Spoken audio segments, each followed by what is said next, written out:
This was that one bird egg bean that I planted. I did get some bean pods off. I'm gonna let them dry. See, aren't they pretty? This one's almost dry. There's a couple right in here, if you can see them. Maybe I need to zoom out a little bit. The sun is on me and I can't even see what you're seeing right now, so I'm hoping you're seeing something. But anyway, I just put this in the pot. I don't know if this is actually a runner or a half runner because it just didn't take off and do much. Let me see. I'm pretty sure it's a runner bean. It's been so hot and everything's just dying. This time of year in the South, you just can't hardly grow anything or do anything outside because of the heat and the humidity. It just sticks to you. But anyway, I will let you know what they look like when the pods dry out a little bit more. Then I'll show you what the bean looks like. I'm pretty sure it's going to be a really pretty bean. All right, take care.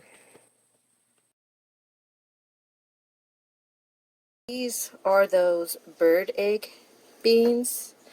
The ones I told you that only one seed germinated. And I had tried to grow them in a bucket. That one germinated, and this is what I got off of it. I'm pretty sure you have to let these dry on the vine, and then you cook them like dry beans. I think that it may be either a half runner or a pole bean. I think if it was given more space than what I gave it, it probably would have grown more. But anyway, this is green. The pot is green, and this is what it looks like green. So I don't think that you're supposed to eat them like that. I think you have to wait till they get dry. This is semi-dry. This is still kind of leathery. But that, to me, it looks like it's like the bean that I planted.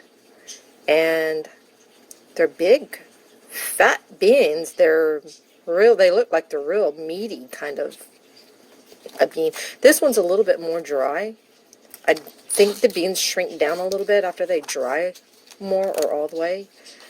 But again, it's just a pretty bean. Let me compare it to this one. So yeah, in comparison, I think when they dry, they shrink a little bit more because the water content's coming out of them. Then what I do with my beans after they're completely dry, I will put them in a baggie and label them, and I will put them in the freezer for a couple of weeks.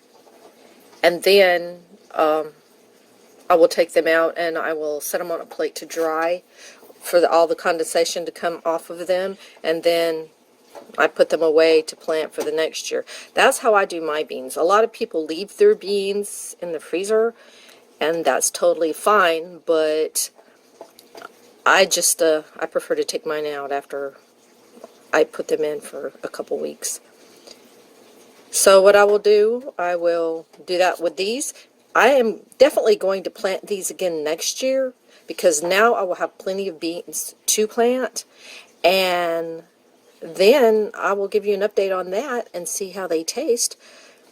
They look like they're going to be delicious beans, so we'll see. Look at the outside of the pod. It's just only not on that side too much, but on that side, look at the color. It's got that almost like that maroonish color in it. It's a really pretty bean. So yeah, I'm going to try it again next year, and we'll see how it goes for bird egg bean. By the way, if I did not say it, hold on a minute, let me turn that light off. Okay, if I did not say it, before I put my beans, let me just move right here. Before I put my beans in the freezer, I make sure they're completely dry. And I did find a really dry one, so look at it, that one, in comparison to these. These are, of course, I just took those out and showed you and they are not dry at all. They're just fresh and big and plump, but it still looks like it's going to be a pretty meaty bean. It's just that when it dries, you see the difference in the size. And when you cook them, they may plump back up. I'm not sure. Like I said, I haven't cooked them yet, or I haven't tried them before.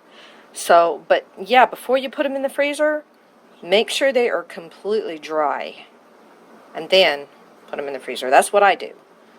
Other people may have different ways they do their seed, but that's how I do my bean seed.